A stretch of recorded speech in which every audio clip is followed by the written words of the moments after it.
마태복음 26절 36절에서 46절까지의 말씀인데요. 저와 여러분 한 절씩 교독하시다가 46절은 다 같이 한 목소리 읽기 원합니다. 제가 먼저 읽겠습니다.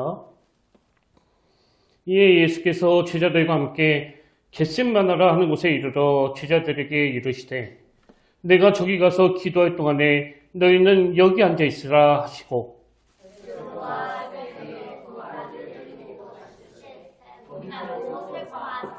이에 말씀하시되 내 마음이 매우 고민하여 죽게 되었으니 너희는 여기 머물러 나와 함께 깨어 있으라 하시고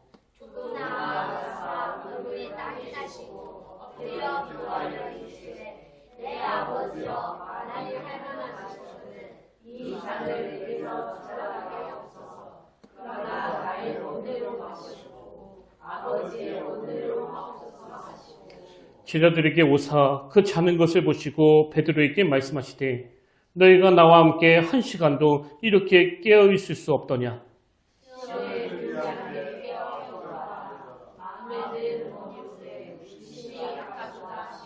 다시 두 번째 나아가 기도하여 이르시되 내 아버지여 만일 내가 마시지 않고는 이 잔이 내게서 지나갈 수 없거든 아버지의 원대로 되기를 원하나이다 하시고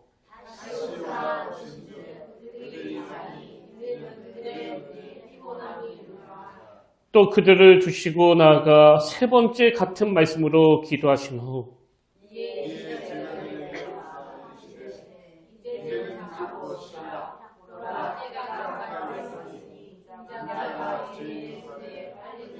우리 다 같이 읽겠습니다. 시작. 일어나라 함께 가자. 보라 나를 파는 자가 가까이 왔느니라.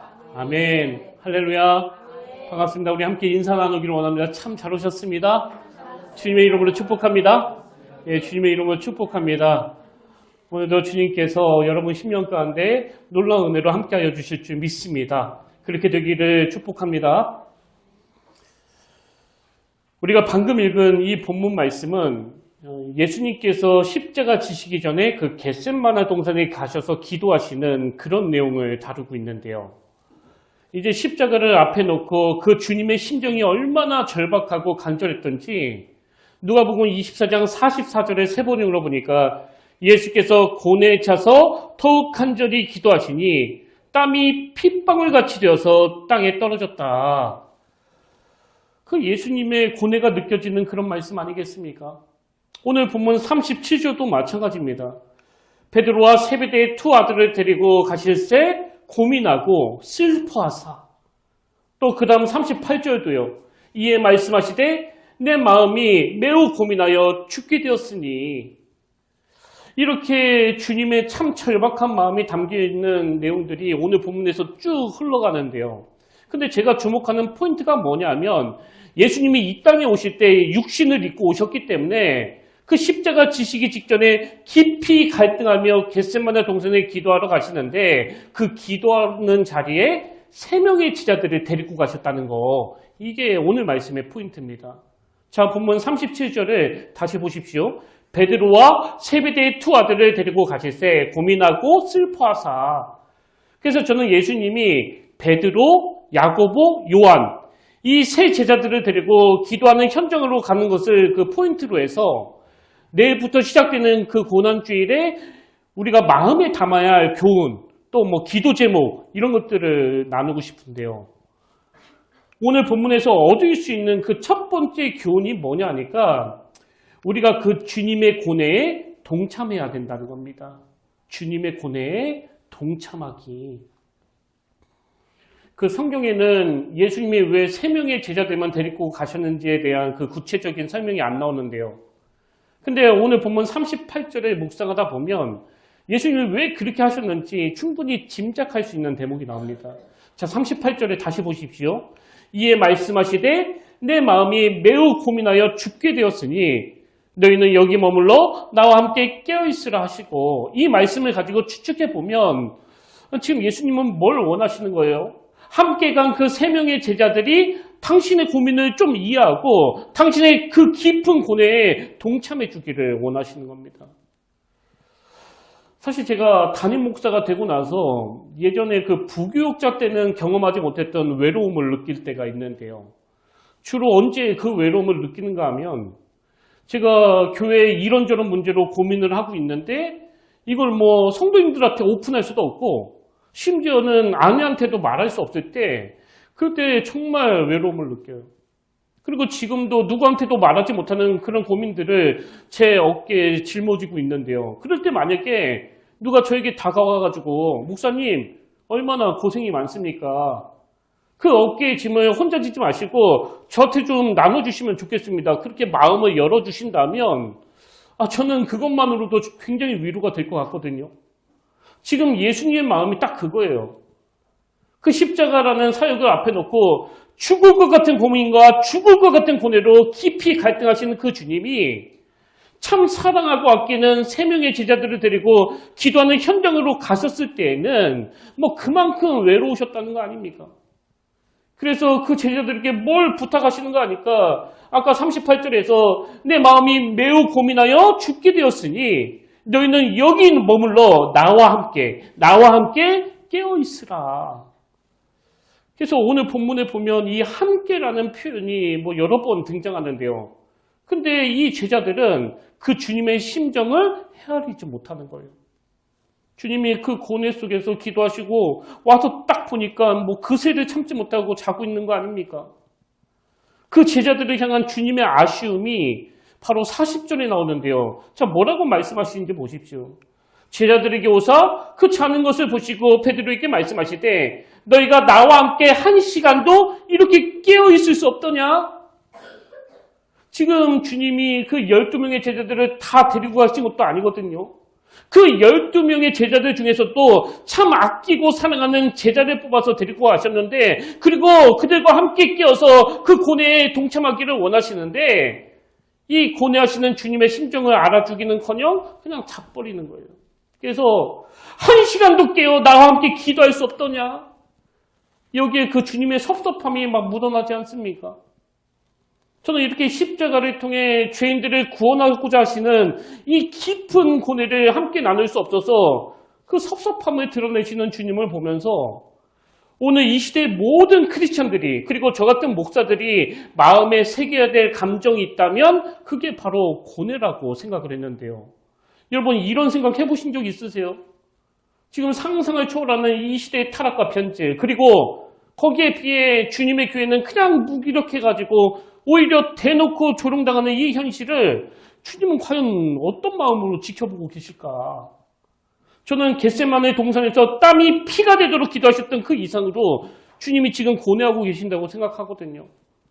그래서 어떨 때는 목사님들끼리 모여가지고 막 희희낙낙하고 낄낄거리고 농담하고 그런 것 자체가 죄송할 때가 있는데 여러분 우리가 지금 사순절을 보내면서 오늘 이 시대를 향한 주님의 마음을 헤아린다면요. 함께 고뇌해야 돼요. 고뇌. 세상이 왜 이렇게 흘러갈 수밖에 없는가? 오늘 교회는 왜 이렇게 무기력한가? 아니 이 시대 교회는 왜 자꾸 분열하고 나눠지고 쪼개지는 건가? 뭐 저 같은 경우는요. 매주 설교를 해야 되니까 매일의 삶이 고뇌예요. 매일의 삶이. 하나님의 말씀은 심령 골수를 찔러 쪼개기까지 하는 그 능력의 말씀이라고 하는데 왜 그 능력의 말씀이 저라는 그 설교자만 통과만 하면 이렇게 무기력해지는 건가? 이건 뭐 자녀를 키우시는 우리 부모님들도 마찬가지 아닙니까?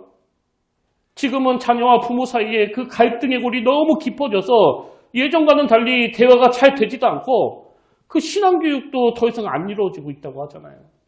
그래서 가치관이 너무 달라져 버려서 어디서부터 손을 써야 될지 모르는 이 시대를 우리가 뼛속 깊이 아파하고 또 고뇌해야 되는데 여러분 오늘 본문에서 그 예수님을 따라간 이 세 명의 제자들이 자고 있었다는 게 뭘 의미하겠냐고요.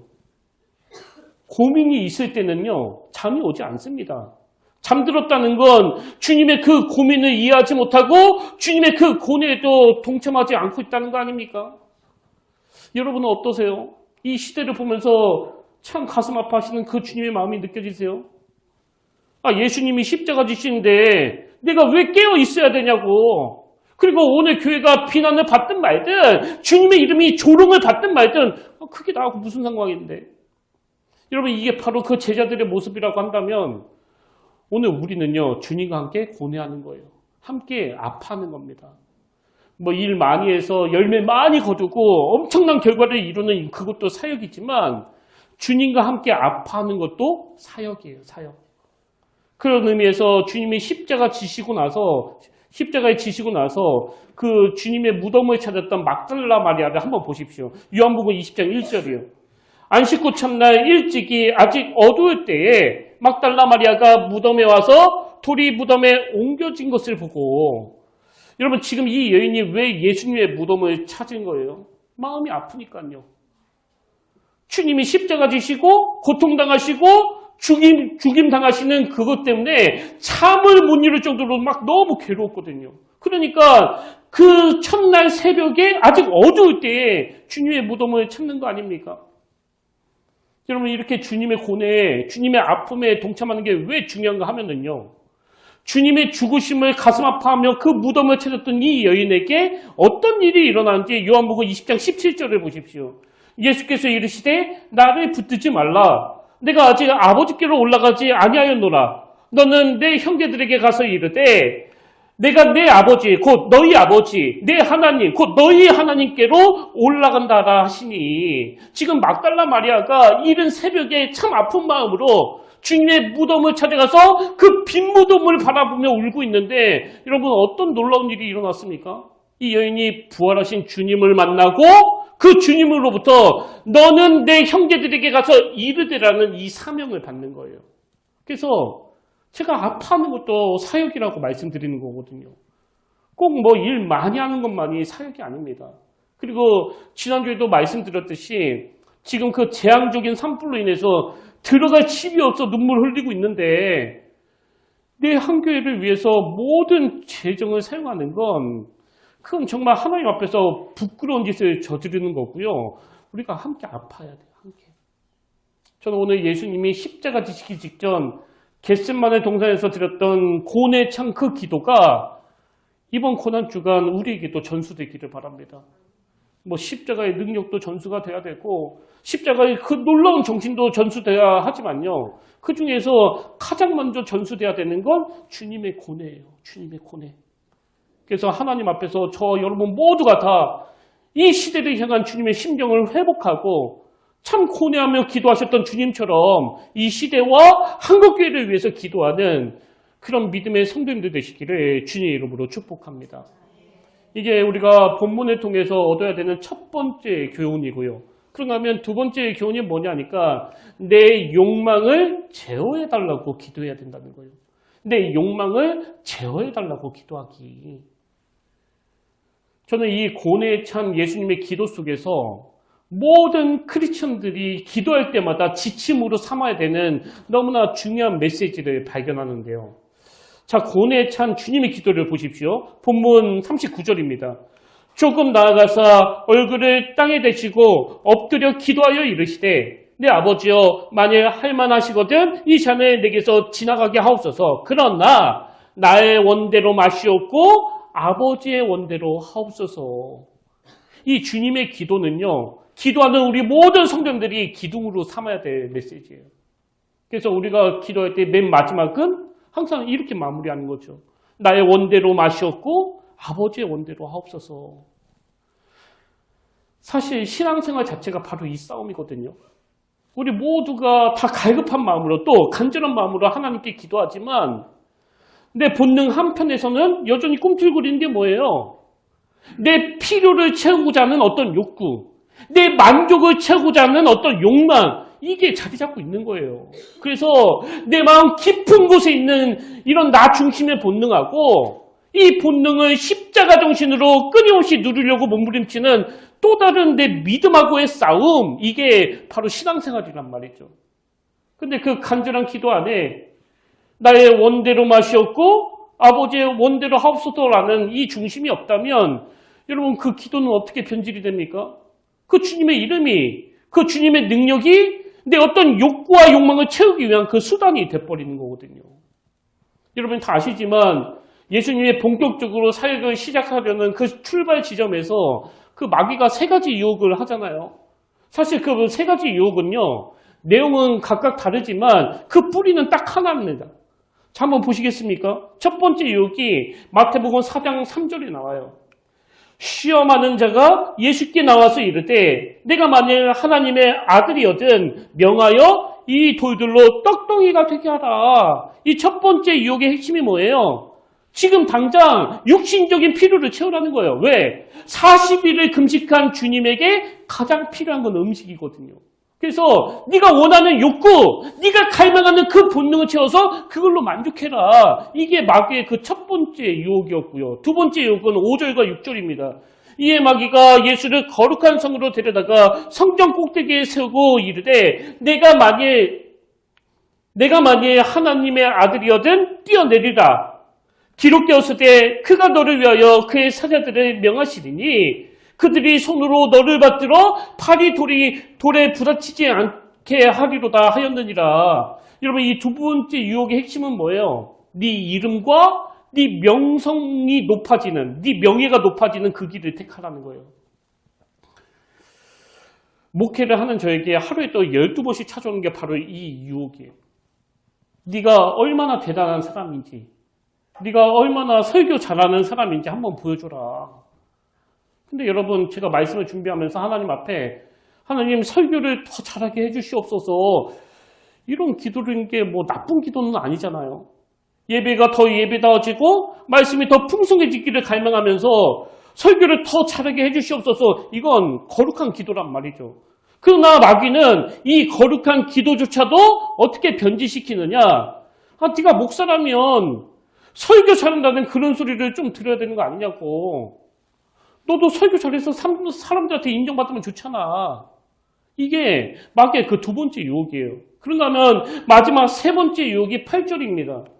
마귀가 또 그를 데리고 지극히 높은 산으로 가서 천하만국과 그 영광을 보여 이르되 만일 내게 엎드려 경배하면 이 모든 것을 내게 주리라. 이 유혹도 마찬가지예요. 즉 예수님이 십자가를 향해서 첫걸음을 내딛는 그 시점에 이 마귀의 유혹은요, 끊임없이 네 욕망을 추구하라는 거예요. 그래서 주님이 그 마지막 겟세마네 동산에서 그 험한 십자가를 앞에 놓고 이게 내 욕망대로 흘러가지 않도록 나의 원대로 마시옵고 아버지의 원대로 하옵소서, 이 기도를 드리는 거거든요. 여러분, 목회자도요, 엄청 감동적이고 모든 사람들의 마음을 막 들었다 놨다 하는 그런 기도를 드린다 하더라도 그 기도 끝에 나의 원대로 마시옵고 아버지의 원대로 하옵소서라는 이 중심이 들어가 있지 않으면 내 욕망을 추구하기 위한 것밖에는 안 되는 겁니다. 제가 지난주에 남문희 목사님이 종종 교육자들을 불러서 목회할 때 항상 이 두 가지를 조심해야 된다, 그런 경고의 말씀을 하셨다고 그랬는데요. 그 두 가지 기억나시죠? 첫째가 이성을 조심해야 되고 그 성적인 죄를 조심해야 된다. 그리고 둘째가 물질, 그 돈을 조심해야 된다. 그래서 목회자는 교회 재정을 너무 가까이 해서도 안 되고 또 너무 나몰라라 해서도 안 된다. 제가 그런 말씀을 드렸는데요. 저희 어머니는 제가 신학교 들어갈 때부터 이 두 가지에다가 한 가지를 더 말씀하셨어요. 여자 조심해라, 돈 조심해라, 그 다음에 명예 조심해라, 명예. 사실 이 아들을 향한 어머니의 높아심은 이루 말로 다 못하잖아요.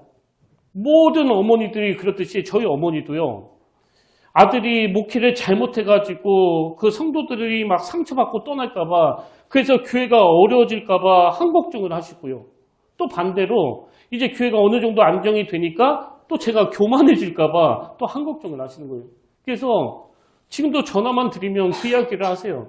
네가 잘나가지고, 네가 똑똑해가지고 교회가 안정됐다고 생각하면 안 된다. 너도 잘 알지? 그게 다 하나님의 은혜인 거. 제가 무슨 애도 아닌데 어린애 유치원 보낼 때 엄마가 막 차 조심하라고 그러듯이 전화만 드리면 그 말씀을 하시는 거예요. 여자 조심해라. 돈 밝히면 큰일 난다. 그리고 명예. 네가 잘나서 그렇게 됐다고 생각하면 큰일 난다. 여러분, 제가 왜 이 이야기를 드릴까요? 이게 바로 우리가 하나님 앞에서 깨어 구해야 되는 기도 제목이라는 거거든요.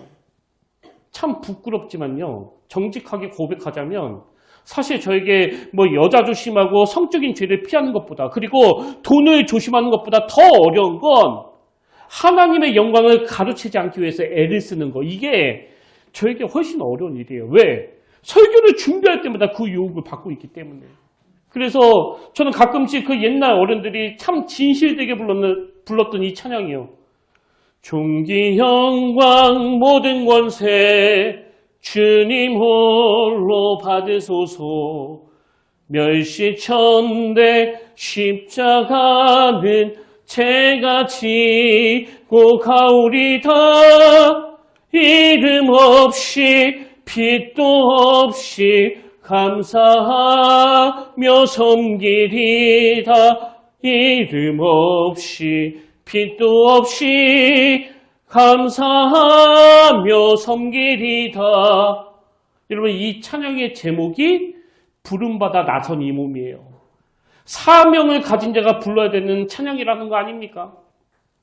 저는 오늘 우리가 이 고난주간을 앞두고 성적으로 타락하지 않게 해달라는 그 기도도 해야 되겠고, 또 돈을 만몬신으로 섬기지 않게 해달라는 그 기도도 해야 되겠지만, 저희 어머니가 늘 저에게 경고하시는 것처럼 우리 모두가 피조물로서 자기 자리를 지키면서 하나님의 영광을 가르치지 않게 해달라는 그 기도도 같이 드리는 그런 겸손한 그리스도인이 되시기를 주님 이름으로 축복합니다.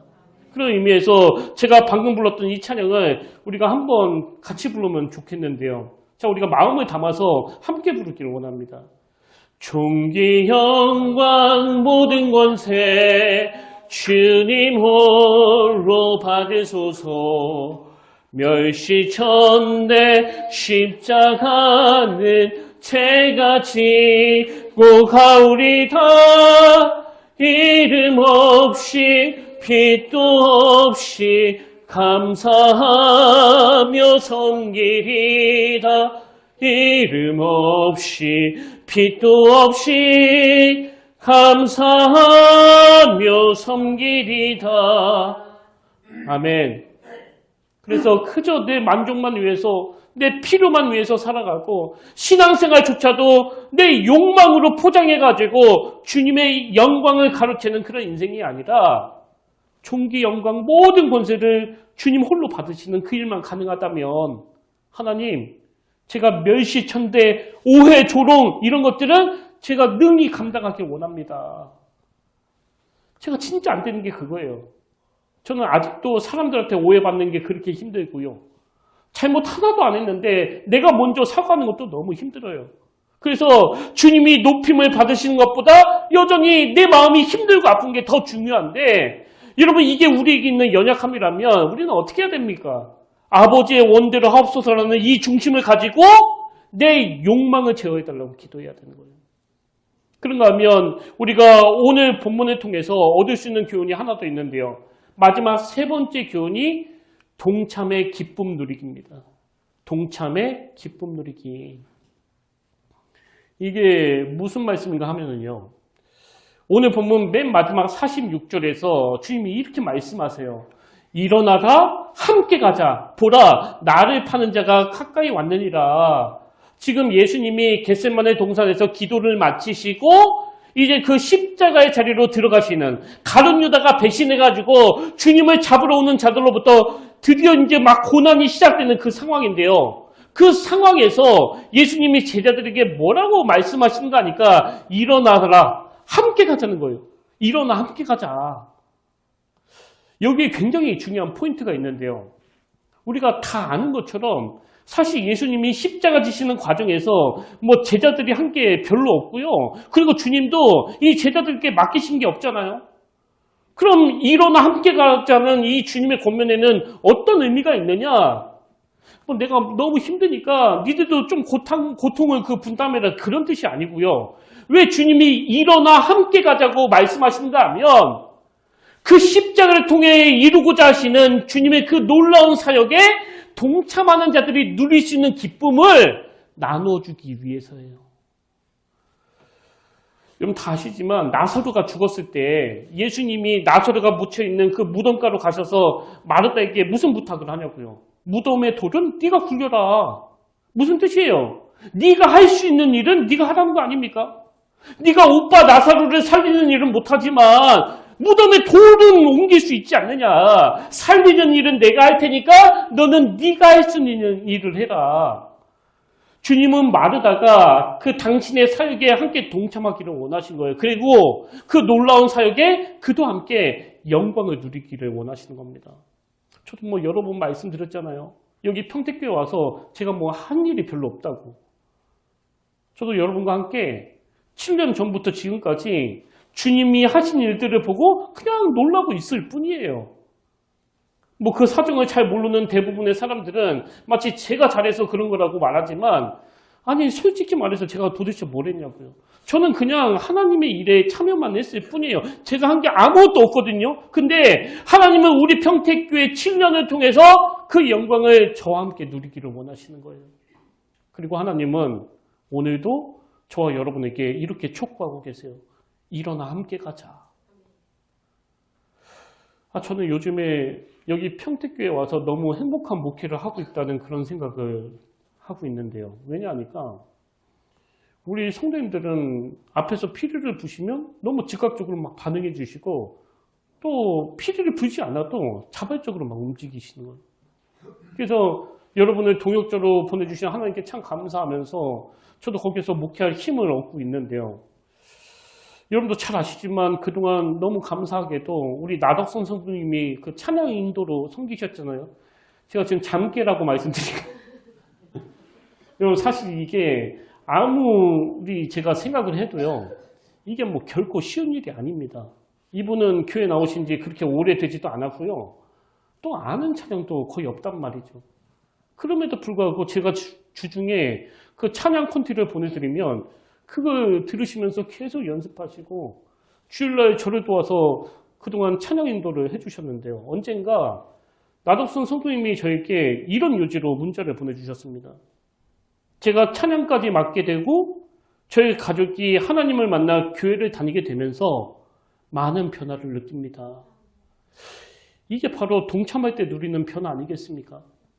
그리고는 2년 넘게 저와 함께 찬양을 불러주시다가 이번 주에 그 대전으로 이사를 가게 되면서 이제는 이제 아침 일찍 오시는 게 너무 힘든 일이니까요.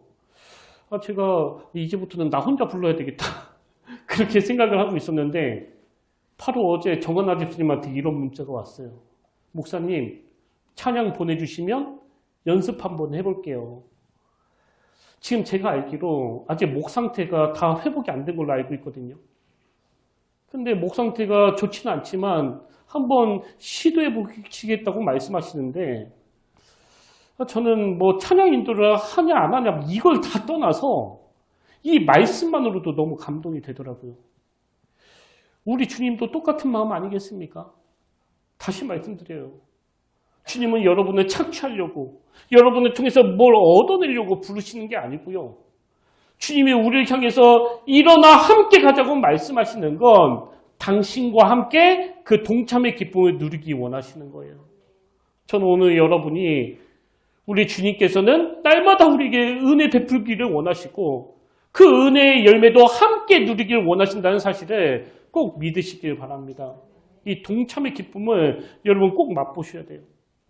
그런 의미에서 저는 목사가 되고 나서 제 마음속에 그 롤모델로 삼은 그런 성경 인물들이 여럿 있는데요. 그 중에 하나가 요한복음 2장에 나오는 가나 혼인잔치에서 그 물도온 하인들. 이 하인들이 제 목회의 롤모델이에요. 우리가 지난주에도 잠깐 나누었지만 예수님이 그 가나의 혼인잔치에서 물을 포도주로 바꿔주시는 그런 기적을 베풀어 주시지 않습니까? 물론 잔치집에 포도주가 떨어진 그 상황에서 주님께 도움을 요청하는 마리아도 참 귀하지만요. 저는 예수님의 지시대로 그 빈 항아리에 물을 채운 다음에 그 물을 떠서 하객들에게 나눠줬던 그 하인들의 모습이 바로 주님으로부터 사명을 받은 그 그리스도인의 모습이라고 생각해요. 거기 초청되어 온 그 하객들은요, 뭐 영문도 모른 채 예수님이 만드신 그 향기 나는 기적의 포도주를 마시면서 그냥 즐겼을 거예요. 근데 하객들이 막 너무나 행복해하면서 그 포도주를 즐기고 있을 때 성경은 너무나 심오한 이 한마디를 던지는 거 아닙니까? 요한복음 2장 9절이요. 여느 정은 물로 된 포도주를 맛보고도 어디서 났는지 알지 못하되 물도온 하인들은 알더라. 지금 하객들은 어디서 이런 향기 나는 포도주를 구했냐고, 이런 맛은 처음이라고 막 그러면서 감탄하면서 마시고 있지만, 사실 그 가나 혼인잔치에서 가장 행복한 사람은요, 포도주를 마시는 하객이 아니라 그 심부름하느라고 포도주 맛도 못 보는 이 하인들이에요. 왜? 이 하인들은 비록 그 포도주 맛도 못 봤지만 주님의 사역에 동참하면서 하객들은 알지 못하는, 하객들은 맛보지 못한 그 기적을 맛봤거든요. 이게 물도 온 하인들은 알더라의 기쁨이에요. 오늘 저 같은 목사나 예수 믿는 여러분들은요, 애초부터 포도주 마셔서 즐길 수 있는 사람들이 아닙니다. 그래서 예수 믿고 부자 됐네, 할렐루야. 예수 믿고 좋은데 취직했네, 할렐루야. 이건요, 다 하객의 모습이에요, 하객의 모습. 그리고 그날 하인들은 심부름하느라고 그 기적의 포도주를 한 방울도 입에 못 댔지만, 성경은 포도주를 마실 때 얻는 그 기쁨보다 주님의 사역에 동참할 때 얻는 그 기쁨이 훨씬 크기 때문에 포도주로 행복해한다가 아니라 물도 온 하인들은 알더라라고 이야기하고 있는 거거든요. 저는 정말 우리 성도님들이요, 하나님 앞에 헌신하는 걸 너무 경계하고 너무 두려워하지 않으시기를 바라요. 주님께서 일어나라, 함께 가자 그렇게 요청하실 때 그 부르심에 순종함으로써 우리 주님과 함께 그 영광스러운 일에 참여하시기를 바랍니다. 그럴 때 물도 온 하인들만 아는 그 기쁨을 누리게 될 줄로 믿습니다. 사도 바울도 마찬가지예요. 솔직히 말해서 바울은 예수님 만나서 신세 망친 사람 아닙니까? 예수님 만나기 전에는 얼마나 그 때깔이 좋았냐고요. 맨날 그 믿는 놈 잡으러 다니고 막 두들겨 패고 그런 역할만 하던 바울인데 괜히 예수님 잘못 만나가지고 맨날 두들겨 맞고 맨날 도망다니고 그 감옥에 갇히고. 근데 여러분, 너무나 놀라운 신비가 뭔지 아세요? 바울의 그 옥중 서신으로 알려진 에골 빌빌, 에베소서, 골로새서, 빌레몬서, 그 빌립보서, 이 네 권의 옥중 서신 중에 빌립보서는요, 그 별명이 기쁨의 서신, 환희의 서신입니다.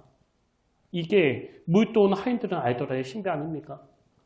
만약에 바울이 종이 아니고 그냥 하객으로 왔더라면 심부름도 안 하고 그냥 포도주를 마시면서 누렸겠지만 그 참혹한 감옥에서도 기쁨을 누리는 이 신비는 못 경험했을 거 아니냐고요.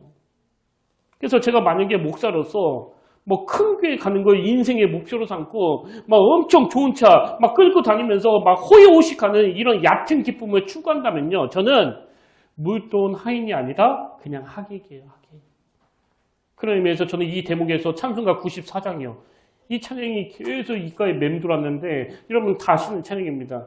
주 예수보다 더 귀한 것은 없네.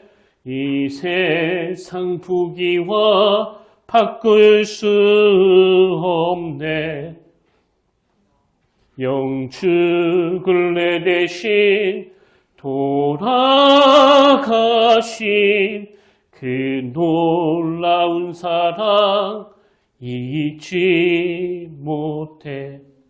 오늘 고난주간을 앞두고 있는 이 시점에서 저는 말할 것도 없고 우리 모두가 각오하고 결의해야 되는 게 이거예요. 주 예수보다 더 귀한 것은 없네. 이 세상 부귀와 바꿀 수 없네. 저는 저와 여러분 모두가 주님의 동역자가 되셔서 물도 온 하인들이 알게 된 그 비밀을 꼭 이 땅에서 누리게 되시기를 주님 이름으로 축복합니다. 그래서 오늘 우리가 마음에 담아야 되는 이 세 가지 교훈이요. 첫 번째가 뭐라고 그랬죠? 주님의 고뇌에 동참하는 거예요. 그저 예수 믿어서 복받고 예수 믿어서 잘되고 예수 믿어서 부자 됐는데 아니 나한테 무슨 고뇌가 있겠냐고. 나는 고뇌 없어. 글쎄요. 그게 한편으로는 맞는 얘기 같은데요. 그 기쁨은 너무 얕은 기쁨이에요. 저는 여러분이 양극단으로 갈라져 있는 이 시대를 바라보면서 고뇌하고 아파하고 내 한 교회만이 아니라 무기력한 한국교회를 바라보면서 괴로워하는 그런 주님의 고뇌에 동참하는 신실한 크리스찬이 되시기를 바랍니다. 그런가 하면 두 번째로 내 욕망을 제어해달라고 기도해야 돼요. 그저 예수 믿고 복받게 해주세요. 예수 믿고 잘되게 해주세요. 물론 이런 기도도 우리가 드려야 되겠지만 더 근원적으로 하나님, 저는 내 욕망을 채우기 위해서 예수 이름까지 동원하는 그런 크리스찬이 아니라 오늘도 주님의 영광을 위하여 끊임없이 내 욕망을 절제하고 억누르는 그런 크리스천이 되기를 원합니다. 그리고 마지막 세 번째로 주님의 그 사역에 동참하는 기쁨을 허락해 주시길 원합니다. 이번 한 주간 이 세 가지 교훈을 마음에 담으시고요.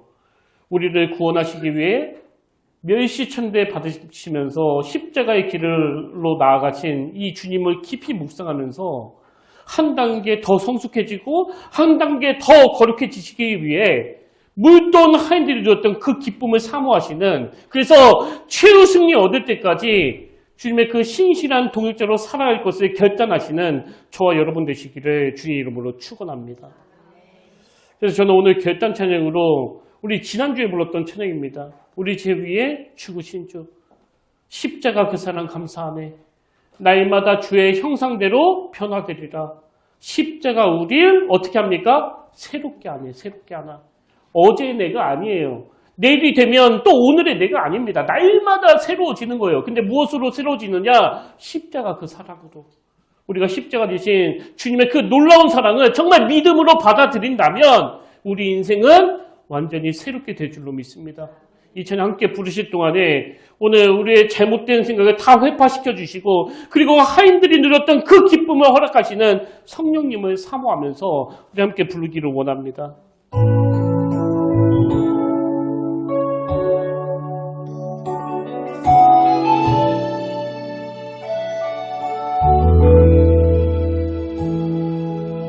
우리 죄 위해 죽으신 주, 십자가 그 사랑 감사네. 날마다 주의 형상대로 변화되리라. 십자가 우리 새롭게 하니.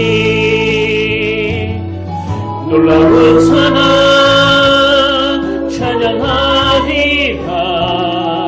우리를 위해 생명 주셨네. 놀라운 사랑 찬양하리라. 십자가의 그 능력, 십자가의 그 능력. 우리 죄 위에 죽으신 주, 우리 죄 위해 죽으신 주, 십자가 그 사랑 감사네. 날마다 주의 형상대로 변화되리라. 십자가 우리 새롭게 하니. 놀라운 사랑 찬양하리라. 우리를 위해 생명 주셨네. 놀라운 사랑 찬양하리라. 십자가의 그 능력, 십자가의 그 능력.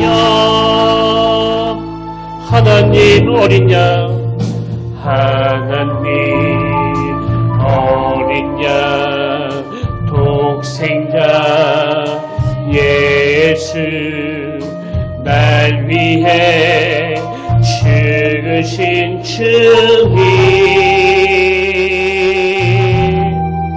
주 흘리신 그 보혈이 나의 죄들 정결케 하네. 내 영을 고치시네. 송축하리라. 화목해 하신 주, 나의 모든 죄 깨끗게 하셨네. 송축하리라. 송축하리라. 귀하신 어린 양 모두 청하고 모두 외치리라. 송축하리라. 송축하리라.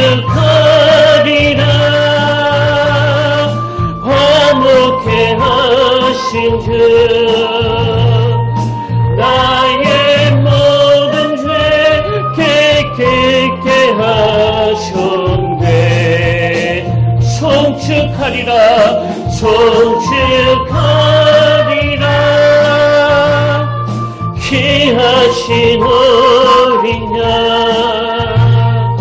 모두 청하고 모두 외치리라.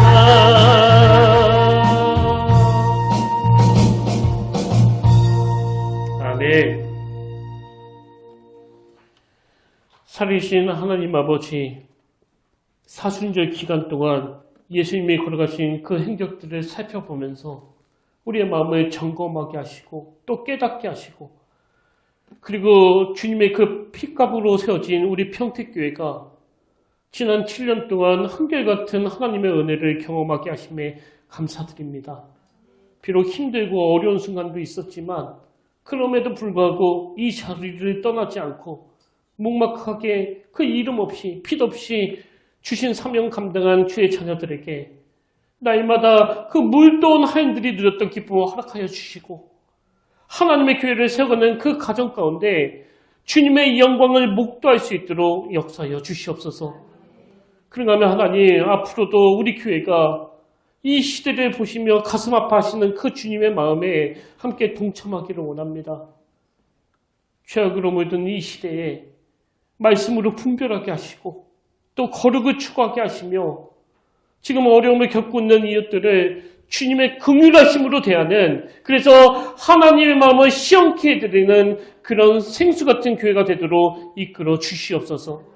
오늘도 하나님의 말씀이 우리 심령 가운데 새겨지고 그 말씀이 능력이 되어 우리 가정과 직장과 또 우리 이웃에게 증거되기를 원하옵고, 이 모든 말씀 부활이요 생명이신 예수님 이름으로 기도드립니다.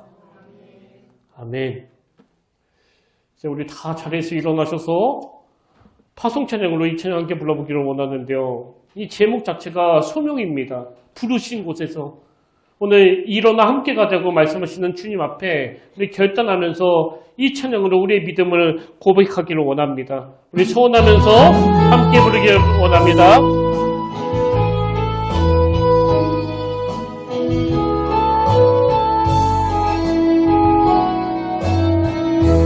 따스한 성령님 마음으로 보내 내 몸을 감싸며 주어지는 평안함 만족함을 느끼네. 부르신 곳에서 나는 예배하네. 어떤 상황에도 나는 예배하네. 부르신 곳에서 나는 예배하네. 어떤 상황에도 나는 예배하는 사랑과 진리에 한 줄기 빛보내 기쁘네. 내 몸을 감싸며 주어지는 평안함 그 사랑을 느끼네. 부르신 곳에서 나는 예배하네. 어떤 상황에도 나는 예배하네. 부르신 곳에서 나는 예배하네. 어떤 상황에도 나는 예배하네.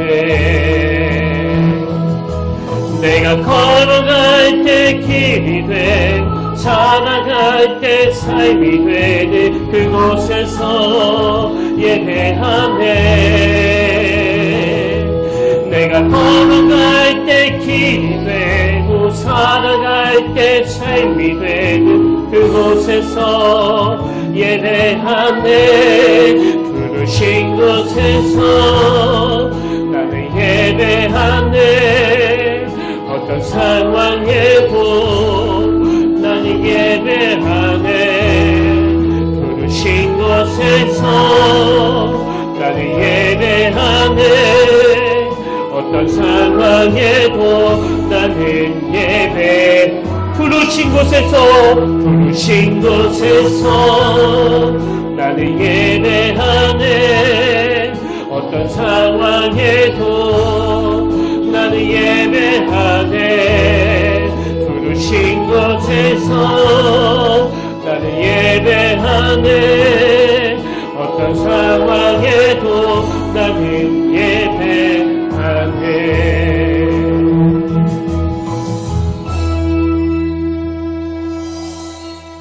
내가 그리스도와 함께 십자가에 못 박혔나니 그런즉 이제는 내가 사는 것이 아니요 오직 내 안에 그리스도께서 사시는 것이라.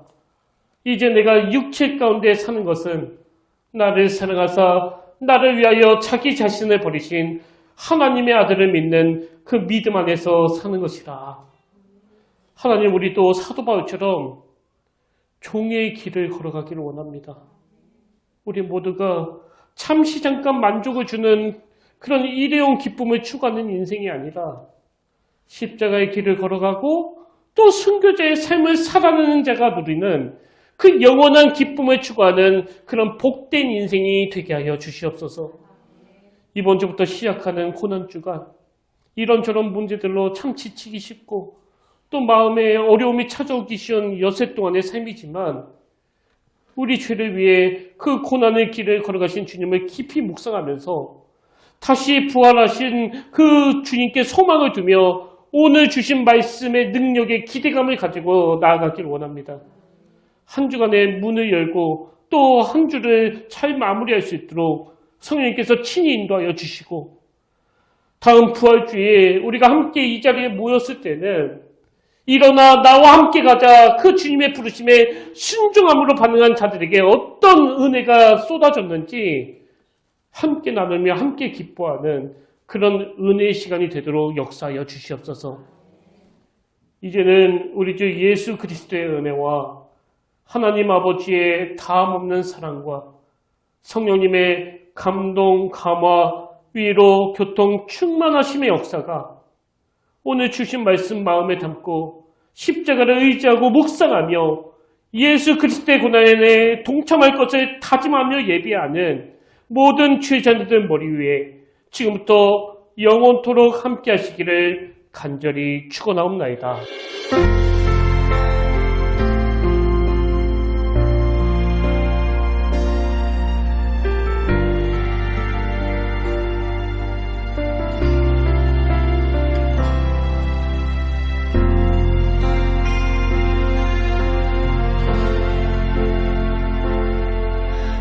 서 있는 이곳에서 높임을 받으소서. 내가 밟는 땅 주님의 땅